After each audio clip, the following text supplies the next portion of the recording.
Tudo bom? Sejam bem-vindos aí a mais um dia, né, da nossa semana acadêmica. E eu quero apresentar aqui o Felipe, que vai trazer para a gente aí, né, Arduino. E está servindo aí os dois, né? O Arduino tem tanto hardware quanto programação, né? Uma visão geral do estudo de caso aplicado em empresa. Ele vai trazer aqui um estudo de caso com uma aplicação que ele fez, né, usando o Arduino como solução. Tá? Então, seja bem-vindo, Felipe. Pessoal, boa noite. Vou colocar aqui de baixo para poder passar mais fácil também. Você quer? Não, fica tranquilo. E a ideia, né, da palestra, ela tem mais um cunho motivacional também, porque eu não estou ainda no nível tão avançado no Arduino, mas ela foi um case interessante que a gente conseguiu trazer para a empresa, né? Então, muitas vezes a gente estuda alguma coisa, vê a questão de hardware, de software, mas isso a gente às vezes não tem uma pega, né, para transformar isso em algo recorrente. Então, na verdade, isso surgiu da necessidade da empresa que eu trabalho, vou falar um pouquinho nesse contexto depois, e se transformou num TCC, né, de uma aluna orientanda minha lá no SES, que defendeu, acho que em julho, se não me engano, e aí com isso a gente transformou isso em uma palestra, né, nesse intuito de mostrar um pouquinho o que é, né, essa questão do Arduino, quais as dificuldades que a gente encarou quando a gente implementou esse exemplo. E trago no final um bônus falando um pouquinho de cerveja artesanal, né? Mas por quê? Tá? Boa parte dos processos que eu faço cerveja, né? Vou falar um pouquinho disso aqui também para justificar essa situação. Parece que fica mais interessante, né, nesse momento. Mas eu tenho trazido essa questão, né, para exatamente despertar, né, nos alunos e nos profissionais que acompanham a palestra, a facilidade de algumas coisas que a gente pode fazer em casa, né, barato, e que às vezes você vê um preço exorbitante com uma automação que você consegue resolver de forma simples, né? Então eu trago um pouquinho lá no final, além do estudo de caso, de bônus, aí um processo da cerveja artesanal que a gente faz dentro de casa, né? Para poder mostrar para vocês onde a gente tem potencial de trabalhar, de todos os tipos de sensores que a gente pode ter à disposição e uma série de outras coisas também que se tornam interessantes, né? Aí só uma rápida apresentação. Eu sou professor hoje no SES, né, na UFJF. Sou formado em Ciência da Computação e mestre em Modelagem Computacional também pela UFJF e diretor de TI da empresa Célula de Gestão de Documentos, que é uma empresa localizada lá no Parque Sul, né, onde a gente trabalha exatamente com gestão de documentos. Em que sentido? A gente trabalha com digitalização, guarda física de papel dos nossos clientes, né, e daí que veio a necessidade desse case aí do Arduino, pois nós, vou explicar um pouco mais para frente, mas nós temos uma necessidade de monitoramento de temperatura e umidade de forma constante, né? Daí surgiu a motivação, daí que surgiu esse case e a motivação financeira, principalmente, né? Porque tinha muita coisa que a gente estava precisando, eram valores assim bem estratosféricos para uma micro e pequena empresa. Vocês vão ver alguns números e vão ver como é que isso se justifica, né? Essa questão. Também faço rally, né? Na verdade a coisa que eu mais gosto ali é o rally, né? Mas é o que eu menos consigo fazer hoje, né? E também sou um corredor, né, apesar do pouco esbelto, já fiz até uma volta da Pampulha, né? Esse ano esquece porque não tenho a menor condição de fazer. Não, estou inscrito, eu não vou correr, né? Não tenho a menor condição. Então a gente precisa às vezes de uma válvula de escape aí para poder trabalhar. Bom, a ideia então é uma breve introdução, né, dos componentes que nós temos aí baseados no Arduino. O Arduino em si que nós vamos ter. Eu trouxe alguns vídeos para mostrar algumas aplicações bastante interessantes, né, que foram feitas também. A parte de programação, mas não entrando no detalhe nem no mérito, né, daquilo que vai ser implementado, mas um pouco do ambiente de programação, o que a gente tem que se preocupar, baseado em quê, qual é o conceito, como é que isso é transformado. E o estudo de caso em si, né, da célula onde eu trabalho, e o bônus aí da cerveja, que eu deixo como motivação para quem quiser ficar rico, né, pelo menos automatizando parte desse processo. Vocês vão entender o porquê também lá na frente, que isso vale a pena, né? Uma introdução, né? Basicamente esse é o nosso primeiro oficialmente computador, né? Que nós temos notícia, tá? E hoje você pega praticamente tudo que essa sala ocupava, né? E as placas do Arduino, por mais simples que sejam, elas praticamente têm condição de processamento que tinha isso aí, né? Na época. Aquilo ali chama-se ENIAC, construído entre 43 e 45, entrando em operação em 1946, né?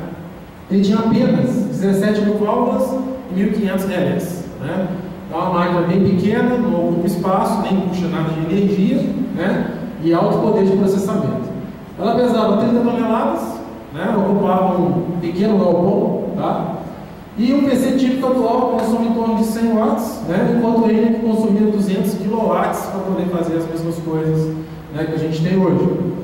Naquela época ele custou em torno de 500 mil dólares, né, em valores corrigidos, algo hoje em torno de 10 milhões de dólares, tá? Com um poder de processamento extremamente, né, pequeno, né? 5 mil adições, 357 multiplicações e 38 divisões por segundo. Porém, ou uma coisa, ou a multiplicação, ou a divisão, ou aquela operação, né? Então, que na década de 70 ele foi facilmente já superado por calculadora portátil, né, que a gente já está acostumado, né? Eu tive aí 4 cálculos pelo menos, então só as HPs que a gente tinha que desenhar os gráficos já pegava esse cara e deixava no chinelo, né? Para mostrar o quê? Que a gente tem no Arduino hoje, né, um potencial relativamente legal assim, de trabalhar automação residencial, comercial, né, projetos aí de cunho pessoal, a parte de games, drones. Vamos procurar no YouTube, aí você vai ter uma série de aplicações e tudo isso que tem aquele gigantesco você consegue hoje com uma placa com um custo extremamente acessível, né, e com não o máximo de poder de processamento, mas você consegue trabalhar uma série de operações do dia a dia que pode ajudar vocês aí, né, numa série de situações, certo? Pessoal, se querem perguntar também, fiquem à vontade, né, não tem nenhum problema. Bom, como é que o Arduino basicamente ele funciona? Né? Ele tem aí uma comunicação que a gente chama de serial, tá? Então a informação transmitida é bit a bit, e esse conversor serial basicamente ele trabalha com o USB, tá? Então tudo que você vai fazer com o Arduino hoje, né, o upload do programa que você quer que ele execute, né, e uma série de outras programações você vai fazer via USB em grande parte, né? Então a gente vai estar vendo ali que você na verdade, você vai ter vários sensores e vários módulos para poder trabalhar nessa questão que a gente vai estar vendo um a um.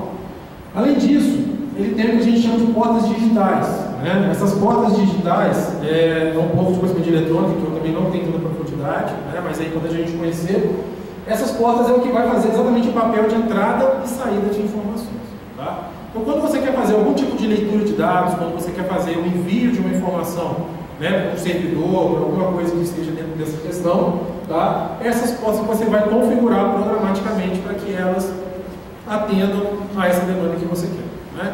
Então todo componente que você ligar, basicamente, todo sensor que você conectar isso aí, basicamente ele vai estar associado a uma porta digital, porque através dessa porta aqui esse sensor vai fazer as leituras e o envio de informações que porventura ele possa trabalhar. E ao mesmo tempo você vai ter a fonte de alimentação, né, que você vai ter que se preocupar, tá? Bom, a tensão normalmente é de 5 volts ou de 3,3, né? Por isso que você trabalha com USB de forma tranquila, ou aquela bateria de carrinho de controle remoto, todo mundo já deve ter visto, pelo menos, né? Que serve também como alimentação. Essa porta digital ela funciona tanto com o papel de entrada quanto de saída. E é isso na programação que você vai ter que dizer, e aí começam esses percalços, né? A gente tem que se preocupar com o hardware, que é um conhecimento que por natureza, quem vem de análise de sistemas de informação, tem uma dificuldade maior, mas também não é nada de outro mundo, são circuitos extremamente simples, né? E dentro da sua aplicação você vai ter que informar aquilo que você pretende utilizar, né? Então a programação ela é bem baixo nível, no sentido de você ter que configurar o hardware ali dentro dos seus primórdios para você conseguir colocar isso para poder funcionar, né? Mais na frente, na hora do case, eu vou mostrar para vocês rapidamente alguns problemas que a gente teve exatamente por isso, né? Por essa configuração prévia que você tem que ter de tudo aquilo que você está trabalhando, tá? Isso aqui é só o modo de saída torna possível controlar dispositivos externos como lâmpadas, atuadores e relés. Essa porta funciona como uma porta de saída, você dispara uma ação, né? Essa ação pode ser um pulso, eu posso desligar alguma coisa, eu posso desarmar alguma situação. Você vê Arduino com válvula solenoide, uma série de coisas, sensor de gás que fecha uma torneira porque você disparou uma ação, né? E o modo de entrada é onde efetivamente você pode ler informações, né, de um sensor e conseguir pegar isso e fazer algum tipo de processamento, né? O que é o Arduino? Né? De onde vem essa situação? Então, é a plataforma eletrônica open source, né? Hardware e software is to use, né? É o jeito fácil de você estar utilizando isso aí. E desde 2006 vem trabalhando, né, com alguns fabricantes de diversas placas, tá? E você tem os circuitos abertos, você tem tudo à sua disposição. Então a compra disso é extremamente acessível. Você então depende de empresas, de terceiros que vai fornecer aquela situação. Os sensores que você vai utilizar, você também encontra sensores de tudo quanto é coisa, a gente vai ver alguns aqui dentro dessa demanda, e até mesmo uma folha de papel com circuitos desenhados, soldados, etc. Você faz uma placa Arduino, tá? Hoje nós temos algumas outras opções, eu não vou estar aqui na apresentação, mas tem o Raspberry Pi, você tem outras situações que podem aparecer, até com maior poder de processamento, mas começar com o Arduino, com uma série de coisas bem tranquila, de poder trabalhar tanto no âmbito de programação, quanto no âmbito de você montar um circuito, colocar os sensores para funcionar, né, nesse sentido. Tá? A princípio, se eu colocar aqui, o site oficial é arduino.cc. Né? Lá você tem aí uma série de informações de componentes, de onde você baixa a ideia de programação e uma série de outras coisas. Lá tem a Store também, para você comprar equipamento, mas eu não sei se manda para o Brasil. Vou até falar de onde eu compro os meus, para vocês poderem trabalhar. Né? Aí são dois exemplos de Arduino, né, de placas em Arduino. Então eles estão usando a protoboard, né, que é um componente da parte eletrônica que faz com que você consiga trabalhar com essa questão. E ali no papel, né? Obviamente uma folha de papel, porém com circuitos implementados naquela situação. Tá? Então ele é pequeno, né? Ele é robusto para uma série de situações onde sensores sejam trabalhados. E uma das áreas da computação, quem, né, tiver interesse em estudar hoje, que está em voga, assim, muita coisa, é a internet das coisas. Né? Alguém já ouviu esse termo aqui? Sem seus professores? Então essa questão hoje tem muito sensor, tem muita atividade sendo feita baseada em Arduino, né? Porque a ideia é você ter aí uma série de serviços que podem ser fornecidos à população de forma bem geral, em algumas das áreas, e muito do que você pode fornecer baseia-se nessas questões. Né? Então é uma coisa bastante interessante de se estudar. Está bem? Resolução ali, mas assim, essa placa normalmente é a placa de entrada, tá? Que a gente chama de Arduino Uno. Né?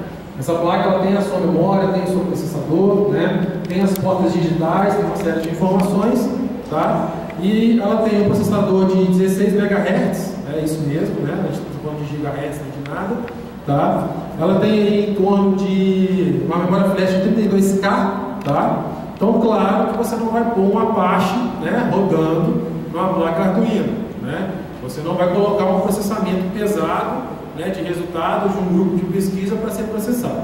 Hoje, o que nós temos, né, é muita coisa de sensores de leitura de informações, automação, né, com a parte mobile, então aplicações em Android, que você consiga fazer leituras de informações da sua casa. Né? Eu quero saber quantas lâmpadas estão acesas lá em casa. Tem um aluno meu que está fazendo um trabalho nesse sentido. Então, via web, né, o cara tem associado um servidor web normal, que faz a leitura de informações de uma placa do Arduino que está dentro da casa dele, e ele consegue fazer a leitura dessas informações sabendo se a lâmpada, por exemplo, está ligada ou não no quarto dele. Né? Então são situações que você consegue implementar com uma certa facilidade nessa questão. Então o Arduino Uno quase sempre ele é aí a porta de entrada para essas situações. Tá? Só uma quantidade de portas que está aqui. Aí ele tem 6 portas digitais, né? Ou seja, é possível eu trabalhar com vários sensores nessa mesma placa, e o que vai aumentando, né, de uma placa para outra, normalmente é a quantidade de portas, né, ou seja, a capacidade que você tem de modular mais funções nessa questão, e aumenta assim, não radicalmente, mas aumenta também um pouquinho o poder de processamento e de memória daquilo que você consegue armazenar ou processar dentro daquela história toda. Tá? Então esse aqui é o nosso Fusquinha do Arduino. Tá? Nada contra que eu vou dirigir, tá? Por favor. Esse é o Arduino Mega, né? Ele já tem um poder um pouco maior de processamento, tá? Ele tem aí uma grande quantidade de portas, aqui já tem 54 portas digitais, né? Eu tenho uma capacidade de associar a vários sensores de uma única vez, tá? A alimentação é via USB ou fonte de energia externa. Isso é uma questão que a gente tem que pensar nos nossos projetos, né?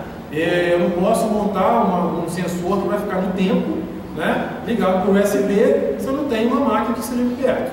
Né? A gente teve essa dificuldade, inclusive, no nosso projeto, porque é um protótipo e que tem passos ainda a serem trabalhados dentro dessa questão. Né? E a gente indica esse Arduino Mega quando você já começa a ter vários módulos de sensores que você acoplados na mesma placa. Eu quero um sensor de distância, eu quero um sensor de leitura de gás, eu quero um sensor de temperatura, um de umidade, aí você vai crescendo, né, a quantidade de coisas que você está fazendo, Então, uma placa que permita essa quantidade de portas, né, num número maior, ajuda a gente a ter isso mais bem resolvido. Tá? Esse é o Arduino chamado Leonardo, né? Ele tem um número intermediário de portas entre o Arduino Uno e o Arduino Mega, né? Ele tem 20 portas digitais, a alimentação de energia também é via USB ou fonte de energia externa, com clock também de 16 MHz. Né? Então os processadores, esse chamado AT, alguma coisa que eu número que agora de cabeça, né? Mas ele tem essa diferença de ter mais portas que o Arduino Uno. Essa Arduino Duri é a placa mais poderosa, tá? Porque o processador dela já é da série ARM.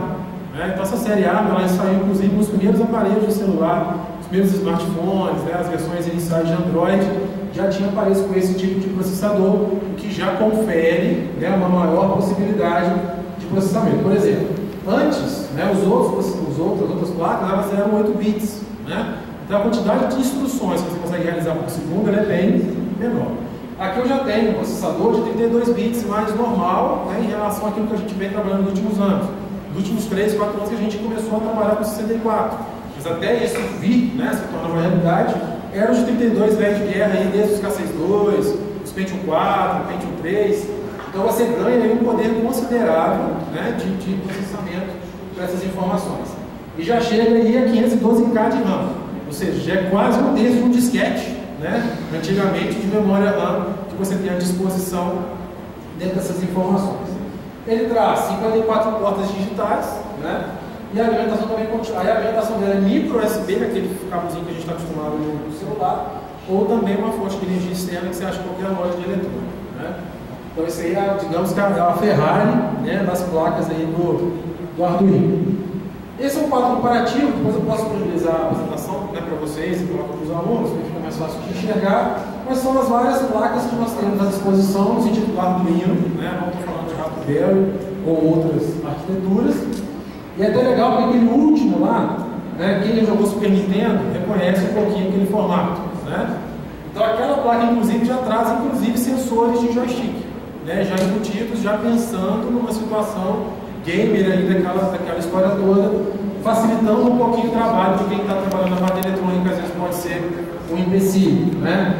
Então alguns já trazem alguns sensores embutidos para ganhar.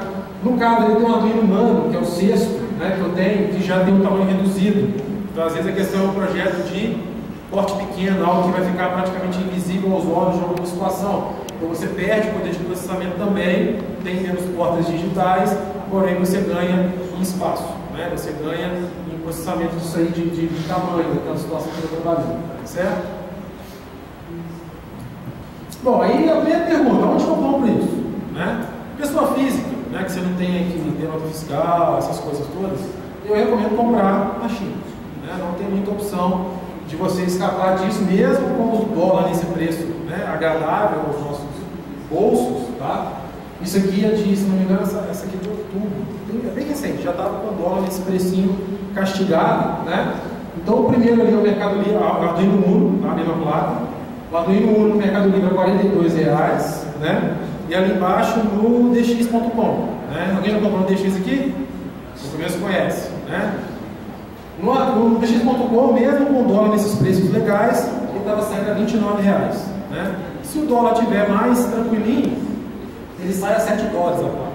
Né? Então, vê-se a diferença que a gente pode ter nesse momento por causa dessa questão. Então, no Brasil, a gente tem o sobrepreço, tem o lucro, né? E ainda tem essas questões. Então, normalmente, eu falo, se não quer começar, se não tiver com pressa, compra fora, espera chegar uns 40 dias, não tive problema de ser taxado. Né? Todas as placas e sensores que eu trouxe até agora não tive nenhum tipo de restrição e está justificando principalmente a questão do preço. Tá? Aqui são alguns módulos que você pode trabalhar. Né? Então, aquela placa é a placa-mãe. Né? Eu tenho o microprocessador, eu tenho a memória, eu tenho a alimentação, né, de energia, mas aquilo lá não funciona sozinho. Eu preciso de alguma coisa que vai acontecer onde eu vou montar um projeto, e aí você vai ter, mais uma vez, N possibilidades de se trabalhar nessa questão. Né? O primeiro deles ali é o Shield LCD. Na verdade, tudo que eles colocam como modo chama de Shield. Né? E esse Shield ele pode ser modular, de encaixe, né, ou usando a protoboard para você poder trabalhar, E você pode ter vários deles ligados na mesma placa, desde que você tenha portas suficientes para poder ligar, né, esses caras, que a alimentação de energia também seja suficiente. Aí que vai entrar, né, a questão da eletrônica. Vou falar mais na frente no estudo de casa. A gente teve problema de tensão de energia, vai ter que colocar um capacitor. Eu não vi isso na faculdade, você tem que pesquisar o que serve isso, não sei o que. Então você tem que, às vezes, trazer esses conceitos da eletrônica para poder trabalhar com parte desses sensores, por questões de alimentação de energia, estabilizar a tensão dessas questões, né? E você também não tem uma sobrecarga daquilo que está sendo processado, tá? O primeiro ali é um shield chamado de LCD. Então eu conecto isso à minha placa do Arduino e posso colocar mensagens, né, nesse shield do jeito que eu quiser, como se fosse um letreiro digital, né? O segundo é um relé. Relé, eu posso trabalhar com qualquer coisa, né, que eu queira desarmar e armar. Desde uma lâmpada, uma válvula solenoide, uma torneira ou alguma coisa assim. O relé, por exemplo, ele é muito importante na nossa cervejaria artesanal, que a gente vai mostrar depois. Porque muita coisa eu tenho que desarmar ou armar de acordo com a cerveja lá que está sendo feita, bonitinho, naquelas questões. Um dos shields mais caros é o GPS. Esse você não consegue escapar realmente de ter um custo um pouco maior, tá? Mas você tem várias opções, né? Não está ligado a uma operadora, não tem que ter um plano, não tem que ter algo, né, que vá me fornecer essas informações. Ele já tem esse shield, ele já tem as informações de que pega a longitude e trabalha com isso dentro do seu programa, da sua aplicação, né? Talvez hoje, de todos que eu vi, até onde eu lembro, né, é o sensor mais caro que a gente tem. Então você acha aí a $50, $60, dependendo daquilo que você está trabalhando, certo? Aquele último ali é muito conhecido de quem tem carros com sensor de estacionamento, né? O sensor de distância por ultrassom. Você pode montar um no seu carro, né? Faz uma aplicaçãozinha Android, por exemplo, fica lá no seu bolso. Claro, ele não pode pegar chuva, proteger aquela questão, mas o protótipo pode sair tranquilamente, sem muito investimento, e ter no celular, por exemplo, sem aquele negócio apitando, né? E você conhecer e pegar essas informações. Tem um projeto, um vídeo que eu vou mostrar no final, o cara fez um radar usando esse sensor, né? Aí você fica simplesmente assim, boca aberta, né, como que foi desenvolvido, com um negócio simples, né, dessa situação. Sensor de qualidade do ar, muito comum em abordagem da internet das coisas, né, já que se fala, né, em leituras e em serviços para o cidadão, essa questão. Modo de Bluetooth, né, apesar de estar muito mais em desuso, já que nós temos aí hoje uma conectividade muito maior via Wi-Fi, uma série de situações, mas também tem possibilidades. Sensor de presença e movimento, né? Os prédios que a gente está acostumado aí, entrou no corredor, a luz acende, né? Saiu, a luz apaga. Aquele sensor que você tem. Você pode montar coisas semelhantes, né? Sem muita dificuldade também, né? E aí integrar com uma aplicação, vir no celular uma notificação que alguém entrou no seu apartamento naquela situação que você tem. Hoje todo mundo tem internet inalável, eu tenho facilidade muito maior de ter isso. Você pode fazer várias coisas, né? Para aumentar essa segurança aí dessas questões, sem estar investindo tanto assim nessas empresas que vêm nos cobrando, tá? Então aqui são shields, são exemplos, né? Mas você vai ter N, você vai ter uma combinação de várias aplicações, você pode ter motores, né? Esses motores de servo, né? Motor, né? Você poder trabalhar, que o cara no radar fez isso inclusive, né? Então você ativa isso, desativa, você vai ter aí uma gama de situações. A parte de programação, né, que casa um pouquinho com a gente, é uma IDE normal, então você usa o NetBeans, o Eclipse ou outra ferramenta para desenvolvimento. Você tem a ferramenta do próprio Arduino, onde você vai escrever o seu código fonte, tá? Esse código, a sintaxe dele é baseada em C, C++, né? Então tem problema em Java, em C#, até mesmo em PHP, não é tão problema mais encarar a sintaxe no que diz respeito às estruturas de controle, repetição e afins, tá? Você tem a IDE dos principais sistemas operacionais, você tem versão para Linux, Mac, Windows, sem maior problema para você poder trabalhar essa instalação. E basicamente, né, aí que está a simplicidade da coisa, tudo, né, no Arduino só passa por duas funções, setup e loop. Okay? O setup ele acontece uma única vez. Então tudo aquilo que você quer configurar no start daquela placa, daquele sensor que você está programando, você vai fazer no setup. Eu quero amarrar o meu shield que conecta no Wi-Fi e o IP fixo para ele. No setup que eu vou fazer, né? A gente teve problemas, como eu estou falando com vocês, a nossa aplicação, o nosso sensor, né? ele mandava as leituras de temperatura e de umidade, né, via rede internet. Então eu tenho um shield de internet, plugava o cabo de rede e ele estava conectado na minha rede interna da empresa. O problema é que a placa ela não vinha naturalmente com back address e com algumas situações. Você tinha que, no setup, dizer qual era, gerar uma informação para aquela demanda. Aí a gente foi ver que tem placas na China que vinham com isso e tem placas que não vinham com isso. Né? Aí vem os problemas, né, de você ter aqui aberto, você pode ter problemas desse tipo, né? Mas que no setup a gente resolveu. Então a placa ela configurava, ela recebia o MAC address, pegava o IP e era configurada e estava lá na minha rede como dispositivo de rede normal. Tá? Então, coisa que acontece uma vez somente para a sua aplicação, seu sensor entrar em operação, é no setup. Vou configurar IP, vou configurar MAC address, eu vou conectar na base de dados, eu vou fazer alguma, né, leitura que vai ser uma única vez, é ali. Tá? E o resto, tudo aquilo que você quer que seja, né, um trabalho continuado, forma no loop. Né? Eu quero leituras de temperatura e de umidade a cada 1 minuto. Né? Eu quero saber se, dentro de 1 hora, quanto tempo que eu tive, quantas pessoas passaram por aquele corredor processador de presença. É no loop que vai ficar, né, o sensor em execução, quando ele atingir o tempo delimitado, ele faz o que você programou para ele poder fazer. Certo? E aí o que acontece? Cada shield daquele, ele traz consigo uma biblioteca, né, para você ter acesso às funções de leitura das informações. Se eu estou usando o GPS Shield, é só você fazer o import, ou você faz o import lá no pacote em Java ou em outras linguagens, né, e você está trazendo as funções daquele Shield. Como é que eu faço a leitura de longitude e latitude? Né? Como é que eu faço um cálculo final de informação? Como é que eu busco as leituras de temperatura e umidade? Então, cada shield daquele já traz, né, os seus respectivos módulos que você traz as informações e programa usando aquelas funções que já estão determinadas. Tá? Então, basicamente, você não cria complexidade, né, nessa questão. A gente volta para aquele conceito easy to use, tanto do ponto de vista de hardware quanto do ponto de vista de software, né, o desenvolvimento nessa questão. Tá? Bom, falando um pouquinho do estudo de caso, né, o que nós temos aí? O TCC elaborado no primeiro semestre de 2015, a aluna é a Rosiane Dib, que também, além de ser aluna minha lá no SES, ela é analista de sistemas na empresa Cielo, onde eu trabalho. Tá? Qual que é o cenário? Tá? Não estou fazendo jabá de nada, não, estou explicando o cenário que a gente tem e o que motivou a gente a trabalhar nessa situação. Então a Cielo é uma empresa, né, que 80% dos seus serviços é a guarda física de papel. Okay? Segundo a legislação vigente no Brasil, todo documento que é gerado pelas empresas ou pela gente como pessoa física também, ela exige, né, um tempo mínimo que você precisa permanecer com ele antes de efetivamente descartar essa informação.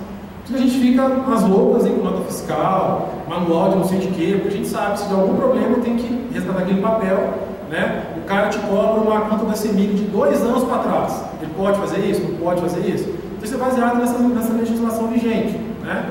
O nosso foco, obviamente, né, nesse momento, o nosso grande portfólio é de empresas, né? Mas nós também temos planos para a pessoa física. Todo mundo quer guardar escritura, né, de imóvel, as suas respectivas contas, certidões, notas fiscais. A gente gera muito papel como pessoa física, né? Mas a gente ainda não tem essa mentalidade, então a gente está trabalhando para poder transformar isso. No caso das empresas é ainda mais sério, né? Porque você tem uma empresa que às vezes é empresa de lucro real, né, um regime de tributação, ela tem que comprovar a azeitona que ela comprou por lanche da tarde naquela situação. Não que elas não tenham, mas aí você se torna uma situação mais complicada, porque a empresa de lucro real ela já fatura muito. Se ela fatura muito, tem fiscal no pé dela praticamente durante o ano inteiro, né? E ao longo do ano, esses fiscais batem na porta da empresa e falam assim: eu quero todas as notas fiscais de 2008, 2009, 2010 para eu poder conferir com os balanços que você fez, né? Então, essas informações são guardadas com a gente, né? Contratos de fornecedor, contratos de plano de saúde, né? Se a gente tem cliente nessa área, prontuários médicos de hospitais, praticamente todos os hospitais de Juiz de Fora são clientes nossos nessa situação, né? E essas informações podem ser que elas, em 2 anos, possam ser eliminadas, né? Posso ter informações que em 5 anos podem ser eliminadas, notas fiscais, por exemplo, é um caso desse tipo. Posso ter informações de 35 anos, né? Passa de funcionar. Por mais que você às vezes trabalhe na sua empresa, você ficou lá apenas 2 anos e saiu, a empresa tem que manter a informação por 35 anos, porque tem distribuição do INSS. Se você precisar comprovar quanto tempo que você trabalhou, aonde você trabalhou, você vai ter que ir lá na empresa, buscar isso. Eu não posso jogar fora como empresa essa informação. Né? E tem informações que chegam a 100 anos.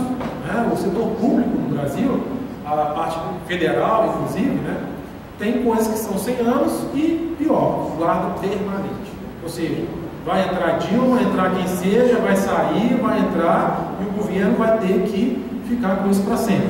Exemplos são plantas, escrituras, desenhos técnicos de engenharia, que é uma informação que universidades vão ter. É como o projeto do banheiro novo da universidade reformou. 100 anos. Se ele é original, desculpa, permanente, se ele é original. Né? Eu sou professor efetivo da UFJF, 100 anos que você tem que guardar minha pasta, eu já morri, todo mundo já morreu, os caras têm que guardar essa informação. Então o que acontece? Para que esse tempo de vida desse documento, desse papel, ele seja esticado o máximo possível, porque a gente sabe que o papel ele sofre, né, diversas ações, eu preciso controlar, ou pelo menos no momento, né, que a gente está trabalhando, monitorar como a minha temperatura e a minha umidade variam ao longo do tempo dentro da empresa. Tá? Por quê? Isso aqui são as nossas estantes, né? Vocês estão vendo exatamente o que tem dentro do meu galpão. Então eu tenho as caixas, eu tenho os vãos livres, então o galpão lá tem um pé direito de 13 metros, e essa documentação ela vai ficar por muitos e muitos anos. O meu papel de empresa é evitar, né, que esse documento que chega para a gente para ser guardado, ele fique, né, ele não seja deteriorado, porque é o original. Se a empresa guarda comigo, né, se ela tem a segurança que comigo está melhor do que estivesse com ela, no momento que ela tiver uma demanda, eu tenho que responder a tempo e a hora em um documento que esteja efetivamente correto. Então daí surgiu a motivação, né? Por quê? Você tem termômetros no mercado, termômetros no setor de umidade? Tem. Só que se vocês pegarem essa simples foto aí, um termômetro me resolve, né?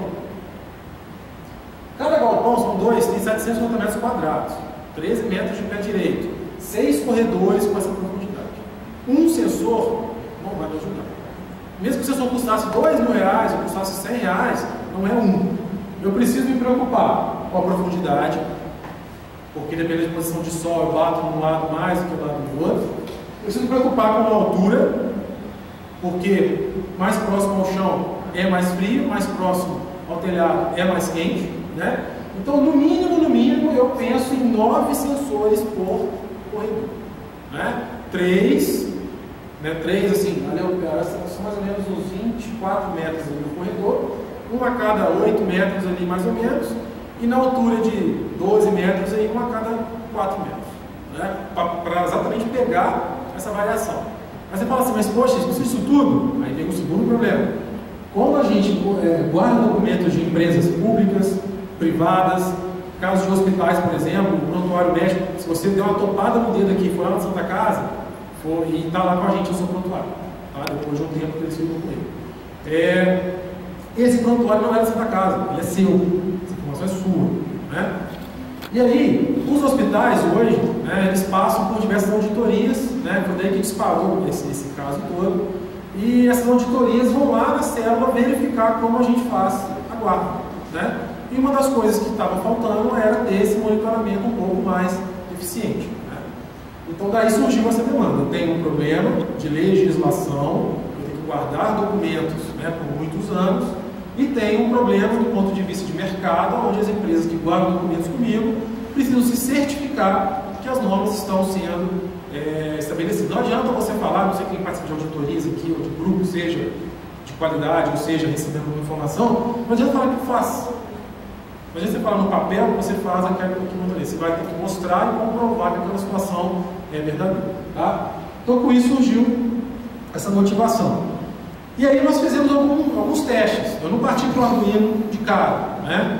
Nós temos um data center próprio, tá certo? Lá dentro daquele próprio galpão, fechado, acesso restrito, todas as medidas de segurança da informação que a gente trabalha.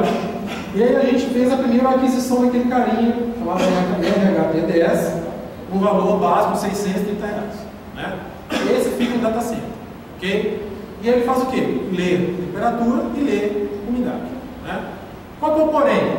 O software dele é proprietário, então ele não integra com nada, né?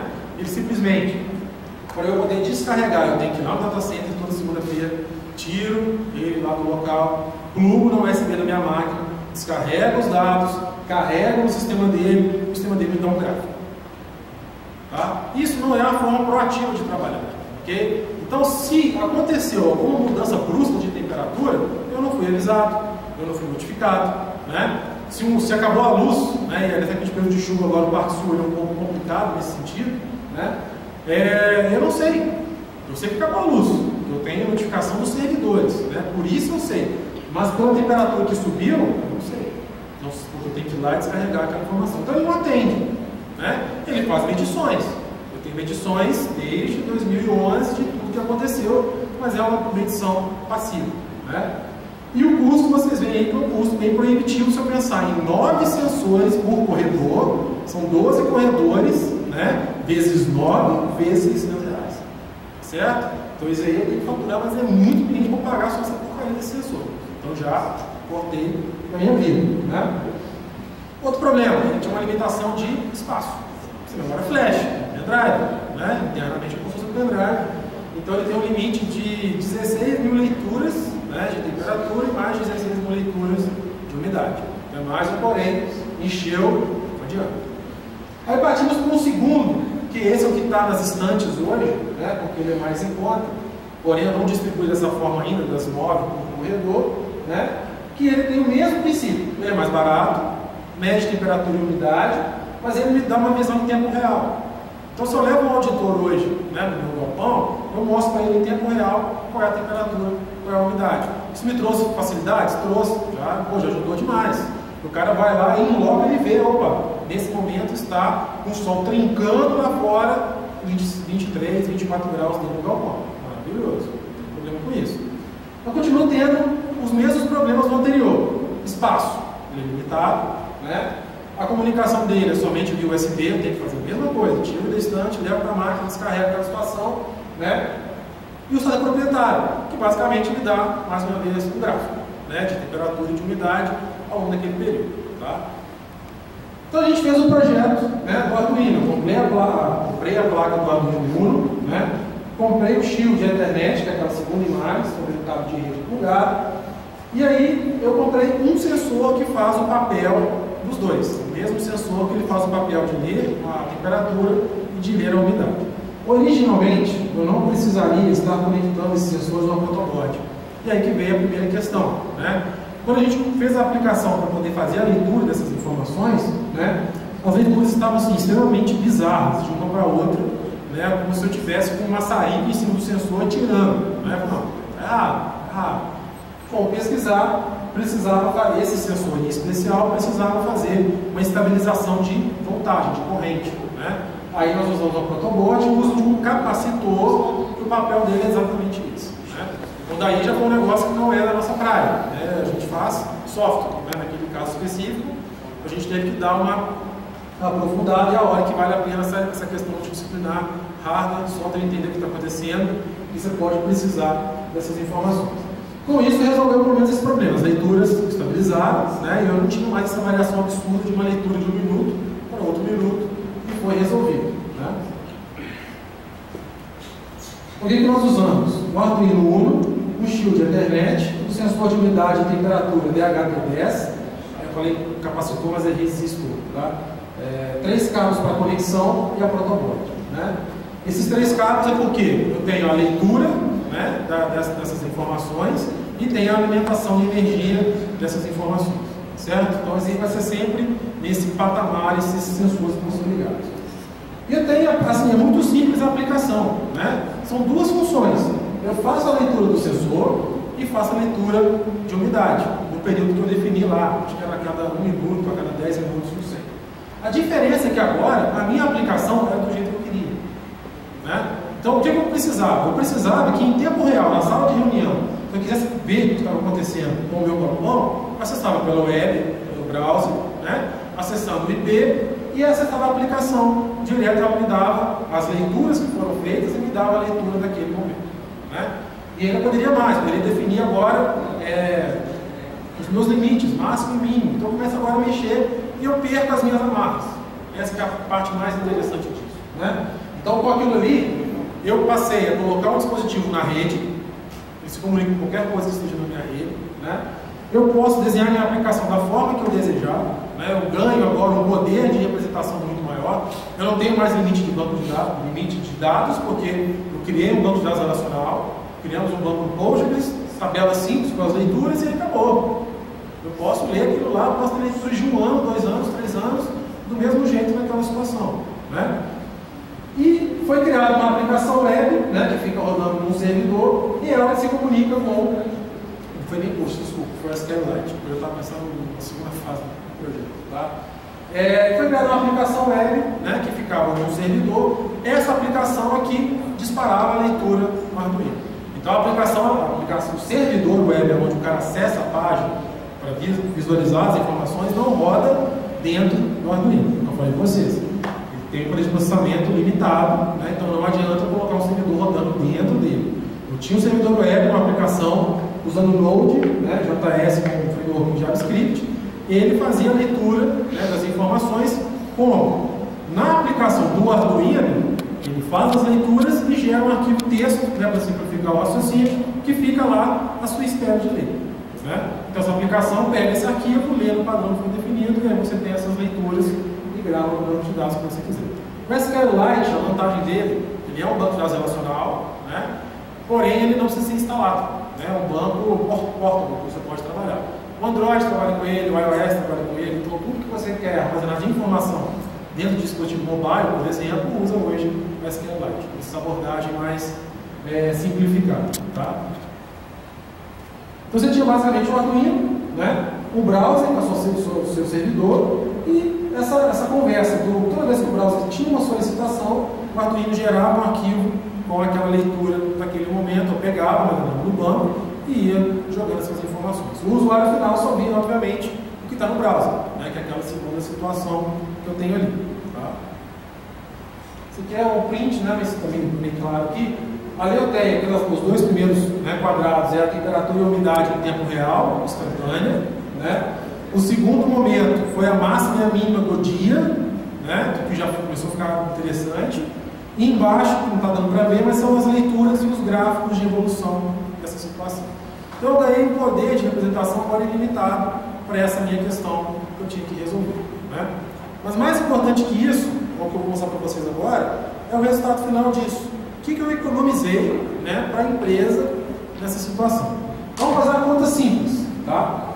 O Arduino Uno, junto com a Internet Shield, junto com o sensor de temperatura, custaram na época juntos $16. Tá? Eu usei a conversão de R$4, mas quando eu comprei o dólar estava em 80. Então eu ainda nem estou sacaneando pelo meu valor atual. Foi ainda mais barato nessa situação.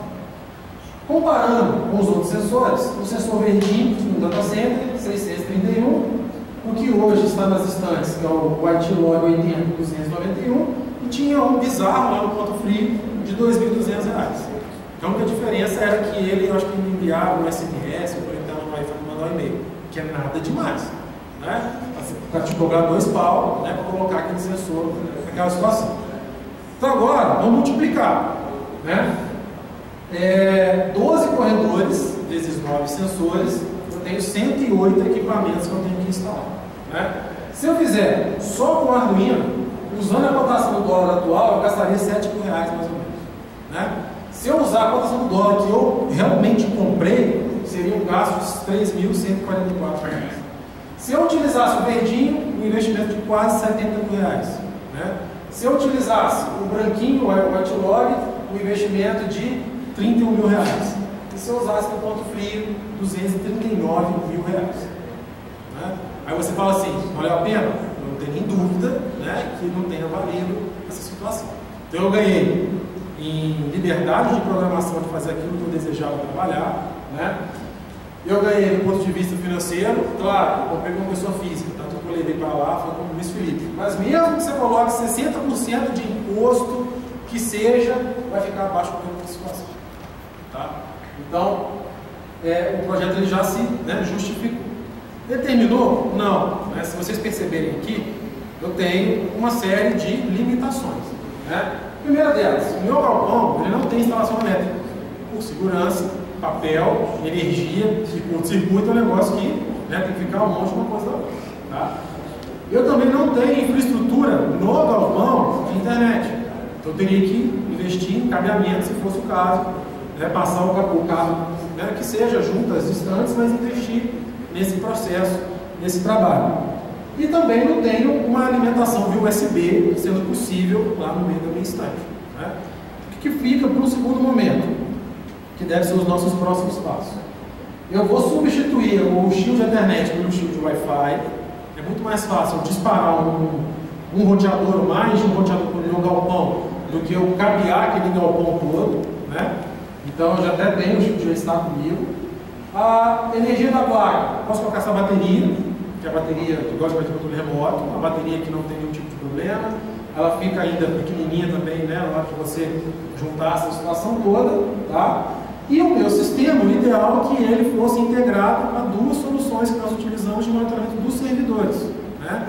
O Nagios e os Apex, tá? Esses caras são open source, você pode fazer alterações, ou você pode melhorar uma integração que você pode trabalhar. E além deles fazerem o monitoramento dos meus servidores, de porta, de serviço que caiu, de uma série de coisas, ele está incluindo o monitoramento da temperatura e umidade das instâncias.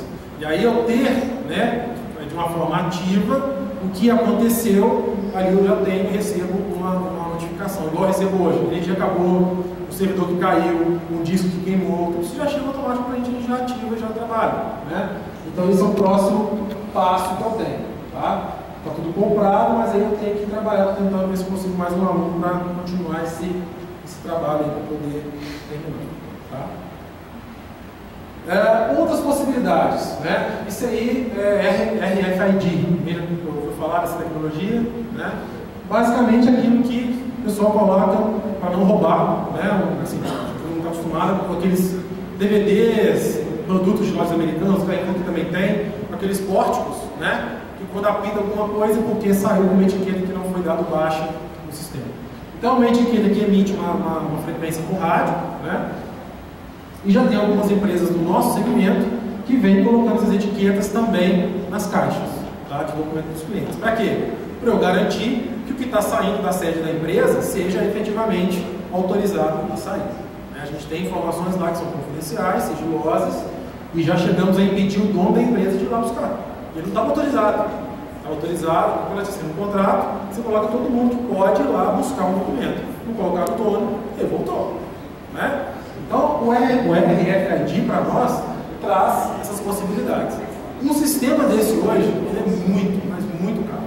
Tá? São poucos fornecedores, a maior deles é a Honeywell, se não me engano, é a mesma que fornece sem parar no pedágio de quem tem, né, para passar direto na cancela. Assim, dá até medo de conversar com os caras, porque os caras trabalham com empresas assim, de outro patamar. Por outro lado, o nosso Arduino Netgear tem os sensores, tem as antenas. Um investimento maior, talvez, é na impressora que imprime a etiqueta RFID, que custa em torno de 10 a 11 mil reais. Mas o resto daria para fazer essa ideia. Põe a etiqueta na caixa, crio os pórticos na minha empresa e associo aquela programação com o meu sistema. O meu sistema hoje, tudo que movimenta de documentação, ele passa por esse sistema através de uma ordem de serviço. Se eu crio o pórtico, já tenho a ordem de serviço, valida a etiqueta, eu sei se aquele cara está ou não autorizado para poder retirar aquele documento, poder mover aquele documento. Né? Então também são possibilidades futuras que a gente pode ter no nosso banco de dados. Né? Depois eu tenho os vídeos aqui de outros projetos, né? Mas falando um pouquinho de cerveja, né? Eu acho que é a parte também interessante, né? Para a gente poder trabalhar, mas no intuito de mostrar para vocês outras possibilidades, né, que nós temos no Arduino. Então esse aqui é o meu processo, a minha penúltima leva de cerveja, né? Minha mãe não gostou de ter sujado o fogão dela dessa vez, tá? Ficou muito boa, por sinal, ok? E vocês veem o seguinte, a segunda foto, né, de baixo ali, é o kit de cervejaria artesanal que às vezes se encontra pela internet, né? Vou explicar um pouquinho do processo, como é que se trabalha, para a gente entender que etapas nós poderíamos trabalhar, né, o Arduino. Mas por quê? Né? Hoje é o seguinte, um kit daquele ali, tá? Só. Um kit desse custa mais ou menos R$ 1.500 para eu fazer 20 litros de cerveja, vão ficar prontos daqui a um mês. Tá? Esse é o problema. O supermercado é muito barato, você compra, bebe, acabou. Né? Você quer evoluir um pouquinho? Eu quero trabalhar com coisas de inox, vai começar a automatizar a parte do processo, no mínimo 10 contas vai ter que morrer num kit para fazer 50 litros de cerveja. Tá? Não, meu sonho é ter uma cervejaria, né, bacana, igual o Tugas aqui é hoje, igual o Barbante está comercializando, uma série de coisas. Ok. A mais barata hoje é 80 mil.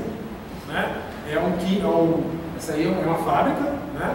Já com toda a questão de mapa, com o Ministério da Agricultura, Pecuária, etc. e tal, e é toda microprocessada. Então, a parte de engenharia, de automação, está toda feita ali. Você compra um negócio pronto e mastigado, então você que simplesmente coloca malte de um lado, não tão simples assim, né? E sai do outro lado a sua cerveja, né, relativamente pronta nessa situação.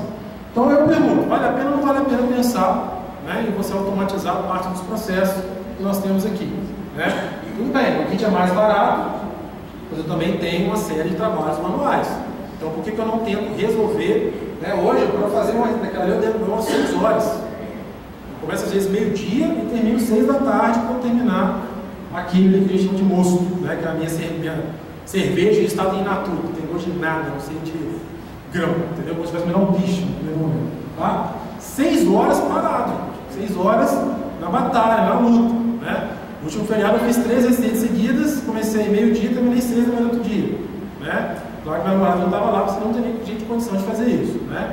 Mas são situações que aí levam você a pensar, poxa, pelo amor de Deus. 80% do processo é temperatura. Eu tenho sensor de temperatura à vontade. Né?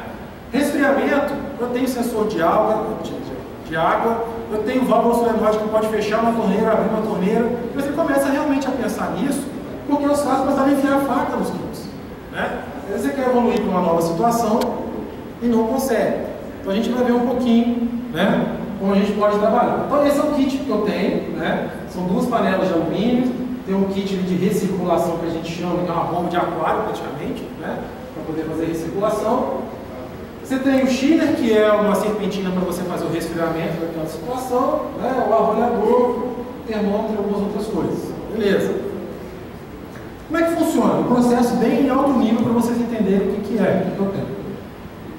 Essas são todas as fases, né, para você fazer sua própria cerveja. Tá? Por isso que é muito mais fácil ir na prateleira, tirar sua cerveja, congelar e beber. Eu fiz uma agora na outra semana, eu vou tomar só no Natal. Né? Não tem jeito. É um negócio meio embaçado mesmo. Tem receita que demora 1 ano para ficar pronto. Né? Você quer fazer gracinha? Tem cervejas belgas que ficam fermentando ao ar livre. Pô, não dá. É 1 ano para invasar o raio da cerveja. Tá? Mas o que acontece? Você tem que moer o malte. Né? Então, a cerveja, tirando a Ambev que faz cerveja de milho, né? Ela faz, você usa malte de cevada. Okay? A moagem é um processo manual. O preparo da água já começa a ter alguma coisa que a gente possa trabalhar. A água ela precisa estar dentro de um pH certo para a sua cerveja não ter sabores desagradáveis, digamos assim. E para você medir isso é o velho pH que a gente vê lá em química, né, no 2º grau, e tem sensores do Arduino que você consegue trabalhar isso. Tá? Você tem a abraçagem, que basicamente é você extrair, né, o suco do malte, que é o que vai virar a cerveja depois. Você tem a lavagem, a filtragem desse malte que fica na panela, medição de densidade, tem a fervura e a hora de colocar o lúpulo, né, que é o que dá o amargor da cerveja, coisa que a Ambev também esqueceu que existe na vida do lúpulo. Né? E o fermento, então você coloca lá as suas leveduras que vão fazer o trabalho de gerar o álcool e depois de gerar o gás. Né? Eu tenho que resfriar esse cara e tem que ser o mais rápido possível. Né? A gente tem que lembrar que é um processo químico. A fase quente não costuma ter problema de contaminação. A fase de resfriamento é onde você pode ter problema com a levedura. Porque na hora que você coloca o nosso fermentinho lá para fazer o milagre dele, você está aberto. Né? Ali vocês viram que ela está fazendo no meu quintal. Tá? Então pode ser que caia uma levedura não desejada. Né? Então você tem que resfriar o mais rápido possível. Você troca de balde, como você depois, né? E aí você tem a fermentação, a maturação e o engarrafamento. Então a fermentação leva em torno de 14 dias, dependendo do tipo de cerveja que você faz. É mais um ponto onde você entra com a Arduino, a possibilidade. A maturação leva em torno de 21 dias já dentro da garrafa fechada, dependendo também da receita. Né? E aí tem cerveja que você matura fora ou dentro da garrafa, esses são os grandes passos. O preparo da água é um deles onde eu posso trabalhar. Né? Você usar fruto de carvão de barro resolve o seu pH, mas pode ser que você não tenha isso resolvido.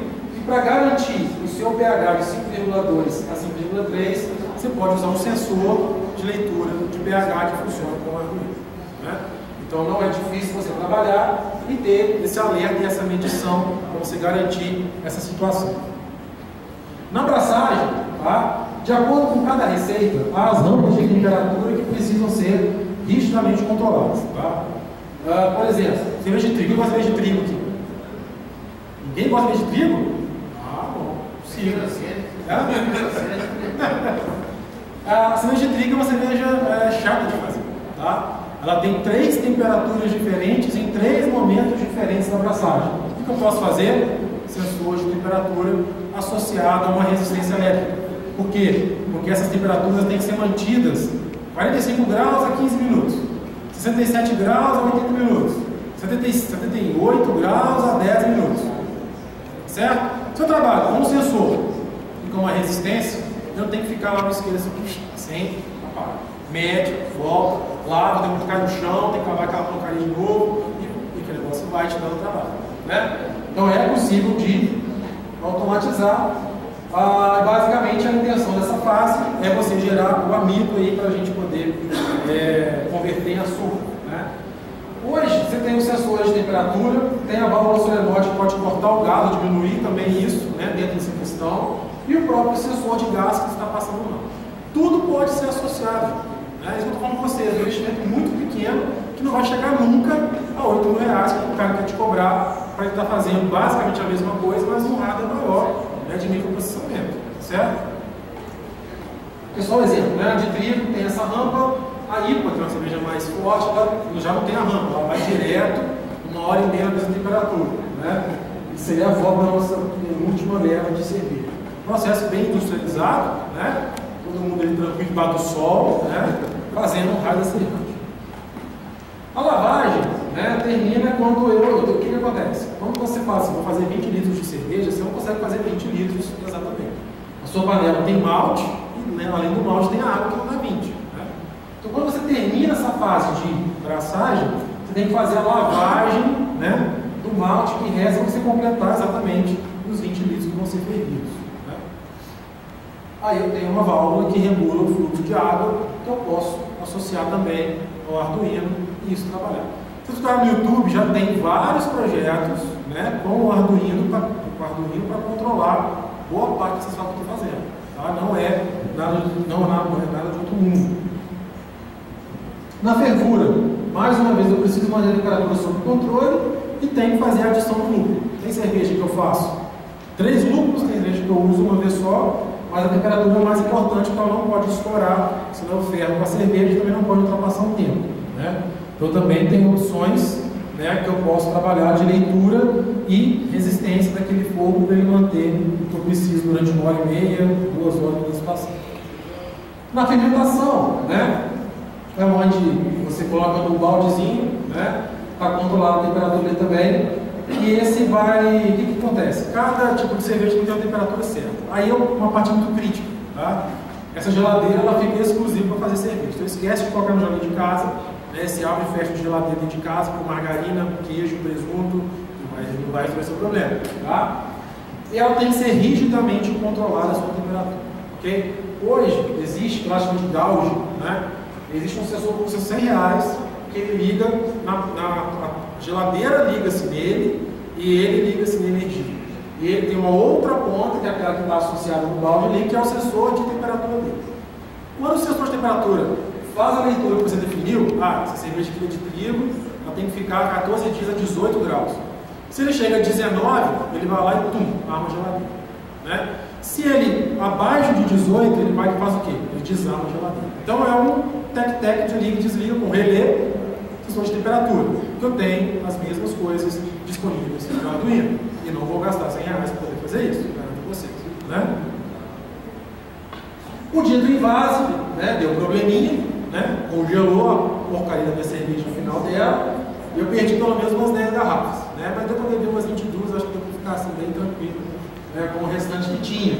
Mas é só para elucidar essa questão. Tá? É feio mesmo, né, porque é o resto de lúpulo, o resto de fermento, não é bonito, tá? Mas fica muito saboroso do outro lado. Né?